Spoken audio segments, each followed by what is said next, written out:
Napakainit ang panahon, no? Sobrang init. Kasing init sa issue ng politika. Kaya nga, nakaka-enjoy din magiging political vlogger sa mga panahong ito. Maraming may content no? Tsaka sa sobrang daming issue, kami rin mga political vloggers, sa sobrang dami po naming gustong dipinsahan, nalilito na rin kami, nabuburyong na rin kami Hindi namin alam kung anong unahin namin Pero anyway, alam na natin yung ating direction to protect Duterte at siyempre, ibisto natin yung mga kawatan sa gobyerno, lalo na po dyan sa Kongreso at Senado at sa Palasyo de Polvoron. Okay, mainit po kanina dyan sa Senate plenary. So nagbanggaan po ang mayorya at minority. Kasi kamakailan kagahapon pala, ay nag-privilege speech itong si Senador Marcolita.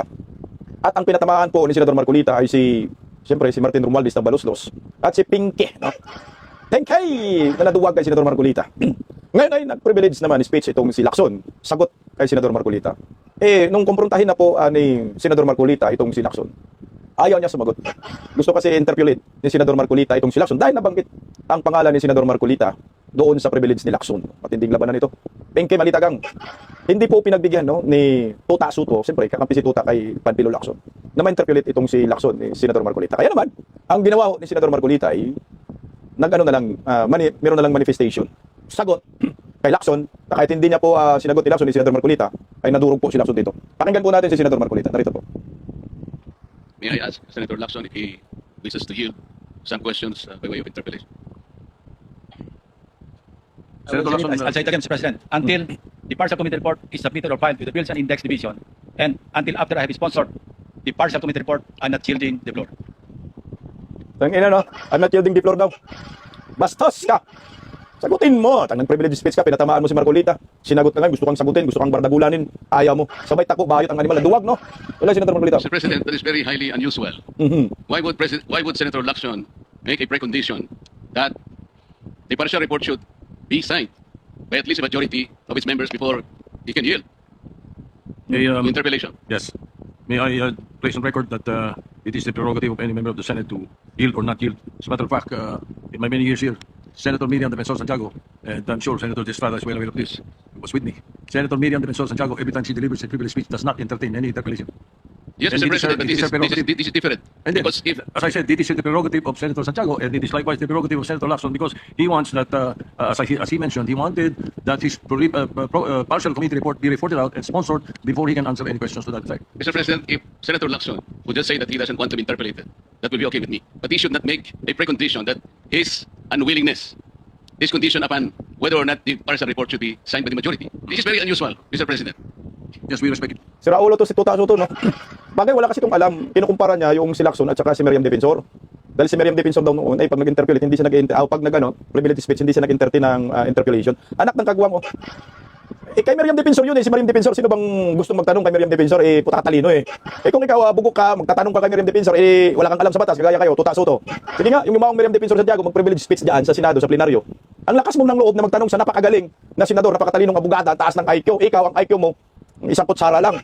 Wala ka pang natapos sa pag-aaral, wala kang diploma. Dito mahimik ka, di ba? Walang gano'n Ito si Panfilo Lacson, iba naman po kasi ang nangyayari, Tuta Soto, nag-privilege speech siya, ngayon may nabanggit na pangalang senador. Sinong nabanggit? Si Senador Marcolita. Siyempre, gusto niya mag-interpolate itong si Senador Marcolita para maliwanagan bakit nabanggit yung pangalan ko sa privilege speech. Sagutan nga Ang problema dito kay Lacson duwag at tinutolerate naman ang kaduwagan ni Lacson itong aninayo pang Tuta Soto. Hanggang natin sila. Narito. Your opinion. And because he doesn't want to be interpellated, may I just be given the opportunity to make manifestation because my name was mentioned. Correct. Senator Lacson. Of course you may. Thank you, Mr. President. Mr. President, I cannot speak for our colleagues why they hesitate or even refuse to sign the partial report he allegedly disseminated to the members. But as for myself, Mr. President, I cannot sign a partial report. A partial report is basically unfinished. An unfinished report cannot be assumed to have contained the final and collective judgment of all the members. This is very basic, Mr. President. Secondly, I did not give my reasons why I cannot sign the partial report. I delivered a privilege speech some time ago, Mr. President, outlining the reasons therefore.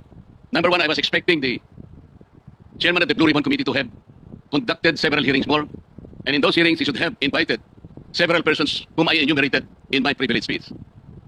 Namely, Yusek Adrian Bersamin, Yusek Jojo Cadiz, former Governor Luis Chavez Singson,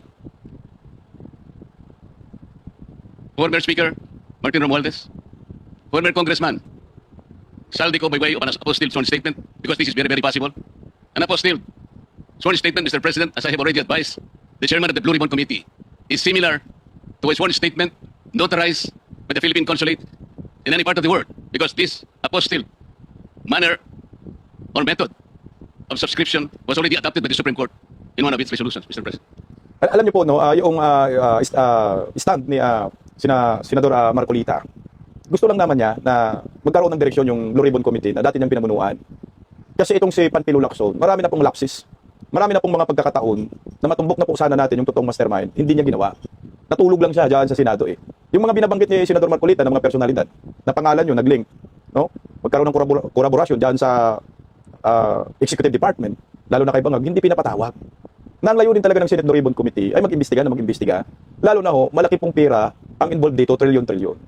Kayo nga, excited kayo sa impeachment ni Vice President Inday Sara. Alam naman natin ito ay optics at sarswila. Pero bakit dito nga, pagdating sa flood control, napakatahimik at pilit lang tinatabunan ng iba't ibang issue. Itong impeachment, panakip butas to sa flood control, yan ang maliwanag. Si Lacson tumahimik sa flood control. So ngayon, na-divert ang issue, nakapokus tuloy sa impeachment laban kay Inday Sara. Yan ang malinaw dito, yung trilyon-trilyon ang issue, hindi yung kay Inday Sara eh.